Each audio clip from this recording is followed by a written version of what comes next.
Right, so damper demonstration at the first ever damper cook-off at Goomeri Caravan and Bushcamp. Welcome everybody. Let's see how we go this morning with cooking a damper. I'll show you how simple it is, and then we'll let you go off and cook your damper and bring them up for judging. Alright, so here we go, flour and beer. Now, depending on how big a damper you want, that's where you start with your flour. I do 50-50, self-raising and plain. Some people just do self-raising, some people don't. You know, some people put a bit of vegetable oil in it, some people don't. Doesn't really matter. I learnt this from a South African bloke. They call it beer bread over there. Yeah.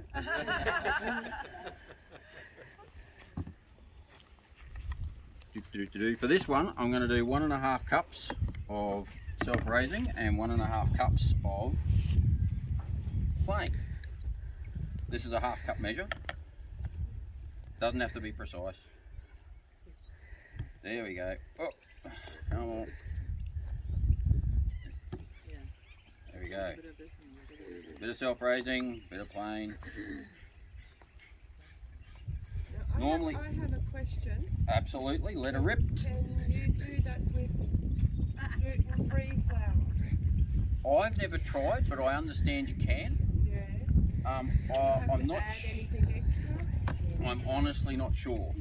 Lemonade. Lemonade. We've made a few. It turned out like bricks. And somebody suggested lemonade, so I give it a go, and it's more like a scone.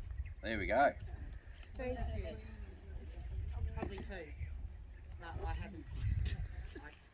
I tried the lemonade with the gluten flour, and that does make it a bit better. Make it a bit sweeter too, I imagine. It's more like a scone. Yeah, but yeah. because gluten-free is very heavy Cool. and dry, Yeah. they didn't turn out very well doing them our normal way. Oh, fair enough. So would you add the lemonade with the beer? Yeah. So would you add the lemonade with the beer or Instead of. Yeah, everybody has their own damper recipe. Yeah, Jenny's is different to mine. That's So, the yeah. only way because we had a few people ask for gluten free. A few people give it a try, didn't work out, so I give it a try and it wasn't too bad. Sweet. Okay, that's cool. We can try. Yeah, and by all means interrupt me and keep the questions coming. Otherwise, I'll just keep rambling on. That's how I go. Oh, well, So- about the beer that you have in your hand, is that the beer you use? This is the beer I tend to use because that's the one I drink. Okay. I used to work for Forex, so I was brainwashed. We all go through lives with handicaps. Yeah, I know. It's my cross to bear. I like this stuff. But if you do, my regular one that I do when I've got a few people is 2 cups, so that's 4 cups of flour, and that takes almost exactly 375 mils of beer, so a stubby or a can, and that comes out the right consistency.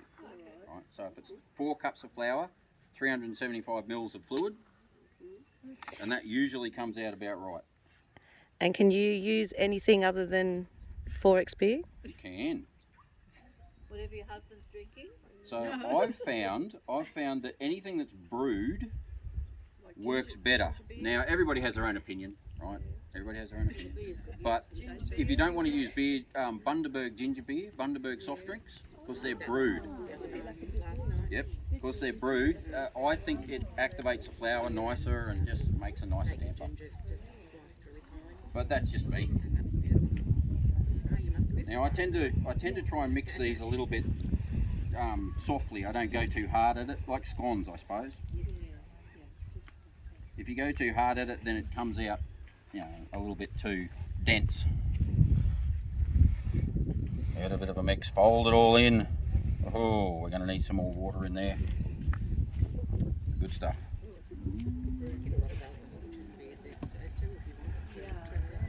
And normally I'm cooking these, in the afternoon sort of thing, so it's normally about a 6 beer process for me. There's normally a couple of extras for the cook. That's all right. Make sure it tastes right.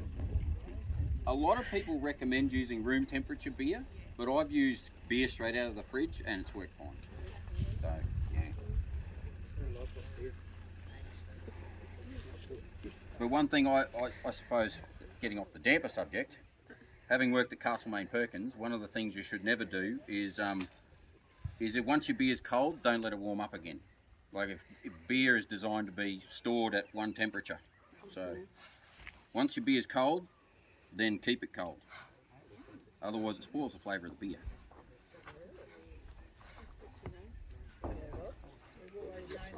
But if you're not fussy, then do whatever you want. You know? But then it might turn out like a rock too. That's right. But that was more of a beer drinking tip than damper tip. Yeah, damper tip, So, yeah. here we go. Right, now I have washed my hands previous to this, so Good to know. always try and do the right thing. Now we get to this point, and I like to try and get it into a bit of a ball. Start to shape it. Start to shape it a bit.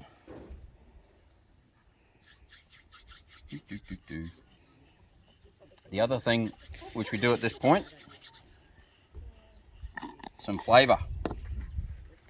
So we mix in some, I'm just going to do a cheese and herbs. Alright, there we go, beautiful.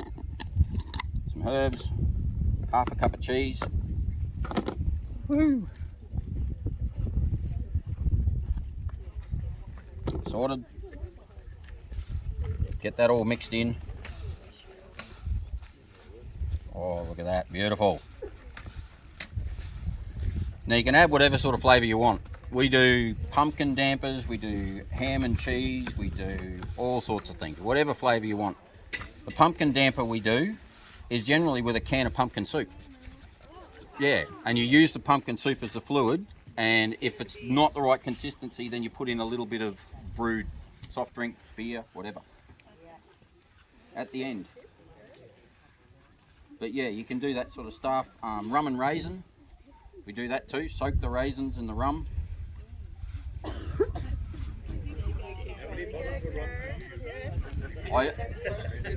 I usually use, believe it or not, about half a cup of raisins and about a cup of rum. That sounds good. That's a good ratio. And an additional 2 bottles Yeah, oh, but it's for the baker. similar to what I said before. 6 beers to cook a damper, so you can substitute rum if you like, because I love Bundy rum. Good stuff. Rightio, here we go. We have a damper. No, there isn't a specific size for the competition, no. No, whatever size you like. And the size will change the cooking time. For this one, it's going to take about half an hour, depending on the heat and the wind and everything.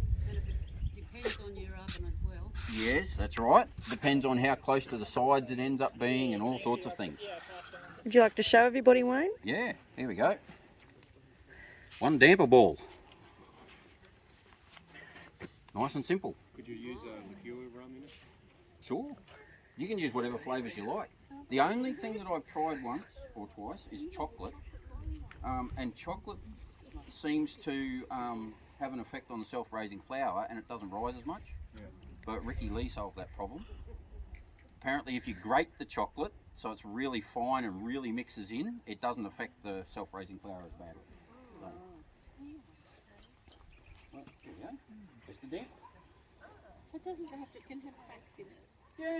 Yeah, it's rustic. It's rustic. It doesn't. No, it's for a bit of fun. It's for a bit of fun. No. It's bush camping, it's bush Because it's 3 cooking. cups, there's still a little bit of beer left. So if it was 4 cups of flour, then you'd use all of that easily. And if there is, too bad. Yeah, and unfortunately it's warm, so I can't drink it. Yeah, there you go. Do you score it on the top? Sometimes I do, sometimes I don't.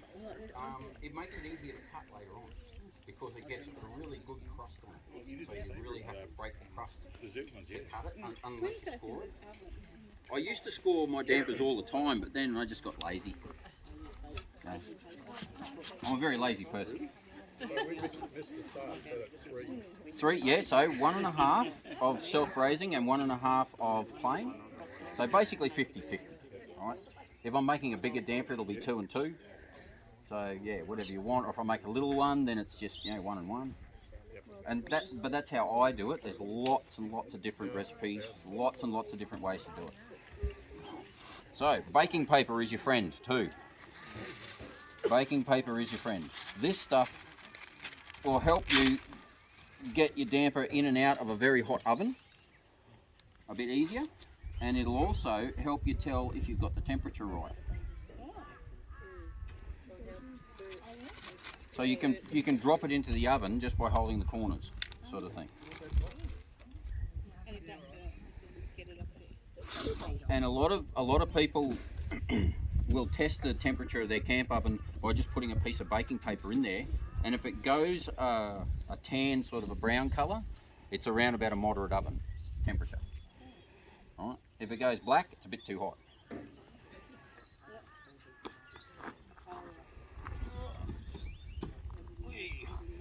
This one shouldn't be too hot.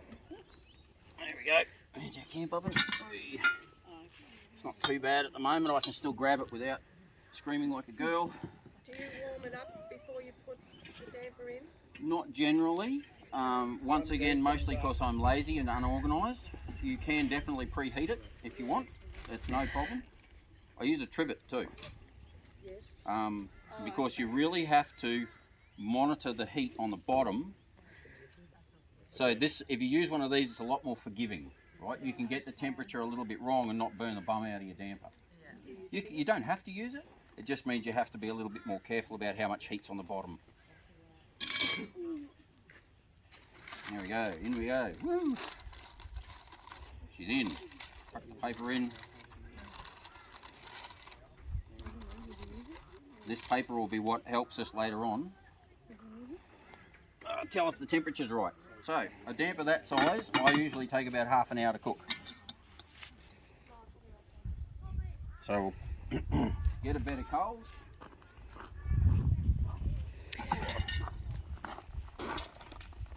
Okay. Bucket's in the way.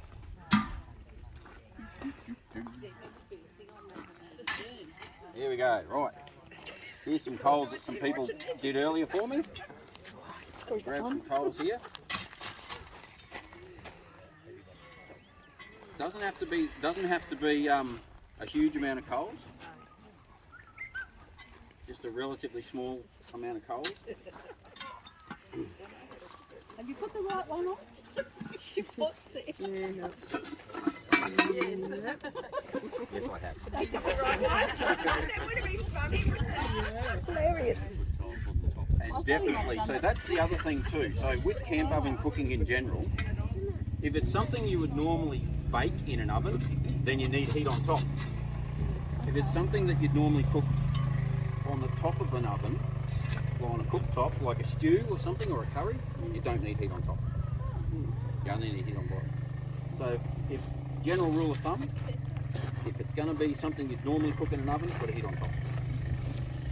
Now, on a day like today too, where we've got a bit of a breeze, that'll keep these coals quite hot. If it's dead still, the coals will tend to go dead cold, and you'll be able to just pick them up like this. They're not hot at all. So now, we go and get a beer and set a timer. I usually check it every 15 minutes. So I set myself a little timer. You check it once and eat it the second time, Yeah, so because every 15 to 20 minutes you can check the heat to make sure that it's not burning. Oh, it's warm, mate. Not waste, mate.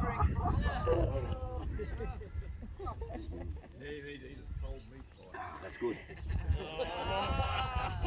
Wasting the beer is terrible, I know. We'll edit that bit out. Are you applying for a job, you know, with the advertising company? Oh yeah, so that's the other brainwashing thing they did when I worked at Castlemaine Perkins. Whenever you're drinking a beer, always hold it with the label out. Always. And a finger underneath so you don't drop it. Always label out. No.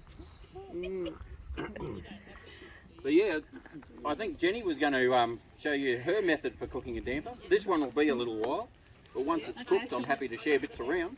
First off, I've just got some spinach and feta I've crumbled in the bottom of the bowl cutter. Then I good old jar of sauce. Might borrow a Baines knife to pop it. You get some mussels. We need a muscly man to open a jar. Now you should be able to open it. Don't need to, you don't. Right, I'm making a 4.5 one today, so I only use half a jar of sauce. Normally I make a 9 quart, so I use a whole jar of sauce. So you chuck it in.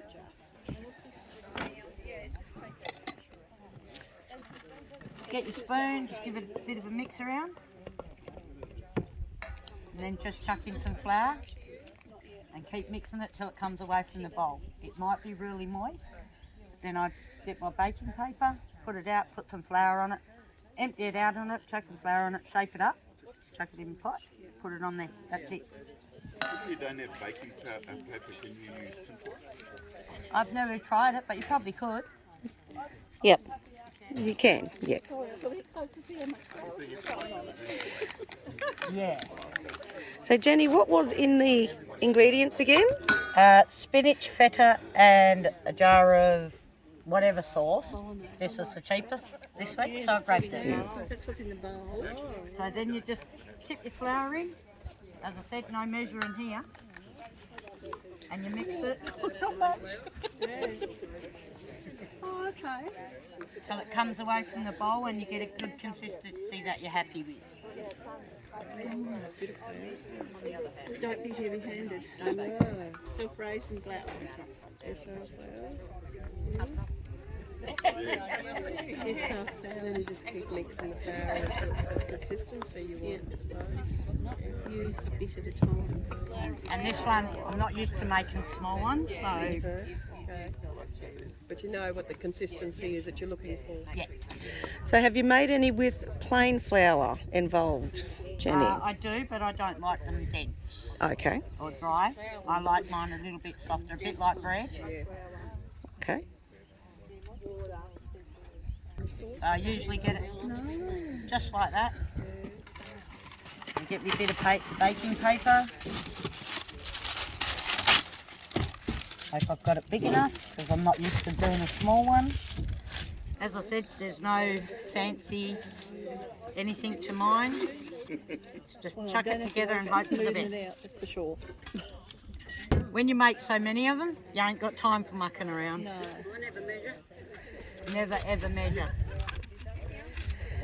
That's it. That's me damper done. Chuck it in the pot and chuck it on. Pretty much the same as Wayne. It's trial and error. Wow, that's amazing. So What do you do to make a chocolate one? with the chocolate one, you shave the chocolate as if you're shaving ginger or garlic.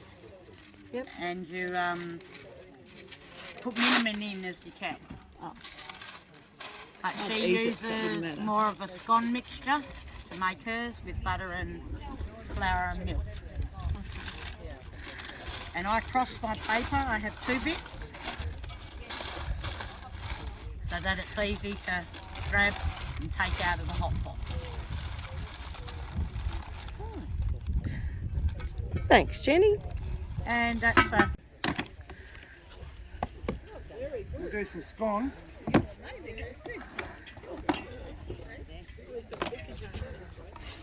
Yeah. You've done it a few times. Just waiting for my bowl. Boss is washing the bowl. Just any other one I want. Oh, you want your No, mine's not good enough. You coming? Vicky. Big heavy fellas. I bought this and I hated it. And it took me a long time to get used to controlling the heat. They're totally different. They heat up very quickly, cool down really fast. But they're nice and light. If you're going to carry a couple, it makes a difference. Alright, you've got a bowl. Doing scones, I always sieve flour.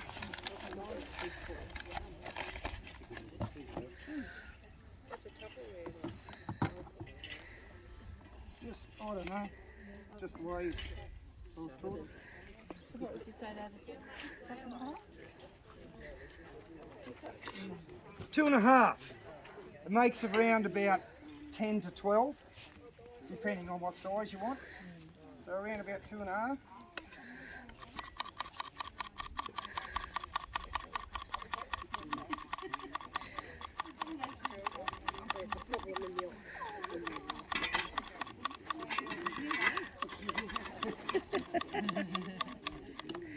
You get your work out, Bob. Yeah, mate.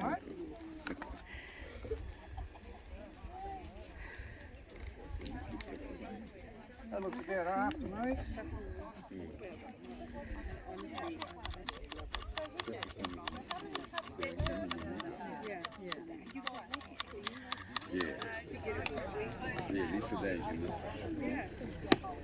All right, for some different ingredients with these, just to make them nice and light, and I use cream.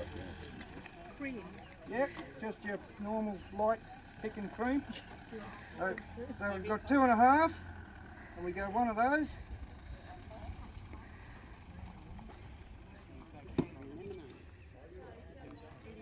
And then we go 1 lemonade. 1 cup of lemonade, 1 cup of cream. And how many flour? 2.5. And it's carbonated, which gives it the area. Which is a bit boring, unlike Wayne, I don't get to have a beer. Usually with scones, you've got to. Yeah, and that's the air. I do it with a knife, because you only want to sort of go pretty light on it. Cut it in. Just sort of mix it, you know, through like that. It takes a little while. But you're not getting your hands in there and really going for it, you know. If you're doing these, it does make it easier. Put your liquid in first, because then you dump it. And then it goes, this is liquid first. Okay, so that's what you're looking at, sort of hanging on the knife, you know. Oh, Right, sort of consistency. how you gonna?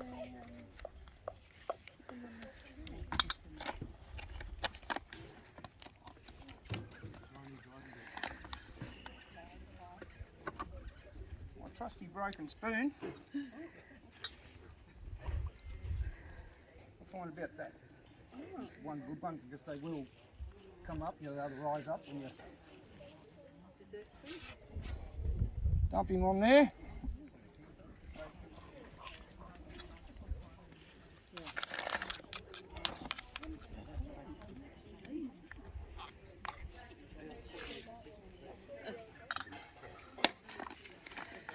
Excuse the fingers. Just a little bit over the top, just so you can sort of, you know, it's not sticking to you. Just give it a really light roll like that. That's it. And then when you put them in your oven, I usually start from the centre. I use this again, trivet in the bottom. If you don't have a trivet, don't bother. And I set it up on here to do scones, just so it's that little bit further off the heat. So most of your heat, and then I put one shovel under the bottom, and then I really load the top. As Wayne said before, if you're doing anything like you want to do in an oven, load the top of it. And yeah, so baking paper.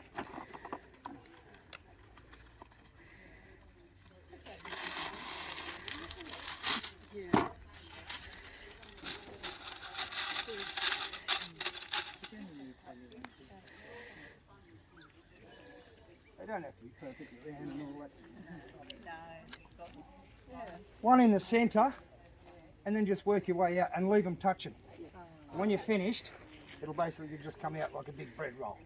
And then you just easily break them apart. Yeah. All right. I'll fix the rest of these. I won't bore you going through everything, and then we'll stick it on and we'll see how we go. With those, like Wayne was saying before, different timber, different conditions, around about 15 to 20. But it's something you want to keep checking. Like a damper, you can put it in there and, like, you know, walk away. You got to just keep every few minutes, take it off and see how they're going. Rightio. See how it's going in here. It's a good lifter because you can get good control of the lid, so you don't end up with ash in your body. There we go. See, so I put a bit too much heat on top with this wind. So the colour that you want for your paper is more this sort of brown colour, not this. This is too hot. So it's raised up and it's just burnt the top a bit. It's not quite done in the middle yet. So I'm going to take some of the heat off of the top. would it be, how do you know it's done? Because you were knocking it It should sound hollow. hollow. Yeah, it should sound hollow. It'll bounce back. Yeah, but we know that's not Yeah, cooked. it's not. So do you find the cheese makes the consistency a bit doughier, like heavier? It can sometimes. Cheese, yeah, that's a bit better. That's a bit less temperature. I don't mind cooking with the cheese in there because it actually gives it a bit more. What's that? Oh, that's a bit too hot too. With this breeze today, the coals are quite warm.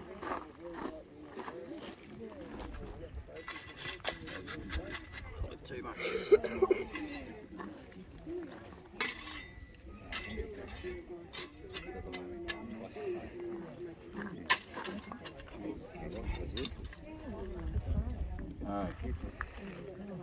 And she goes back into her little corner.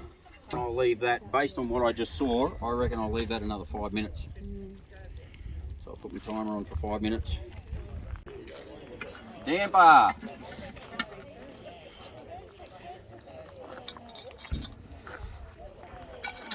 The paper, because the paper got a bit too burnt. So, with this baking paper, it's supposed to be this tanny colour over here. Yep. So this is means your oven was too hot. Right? So that's the problem. On the bottom it looks like I got the temperature right, which means the bottom shouldn't be burnt. So there we go, the bottom's not too bad. Over this side where the fire was, because I didn't spin it. So this will be the side where the fire was. Yeah, I'll fuss over it. Let's have fun. That's your main thing. Alright? If you're not having fun, you're doing it wrong. That's it. That's the number one rule in life. Don't stress. It applies to everything. Edit that bit.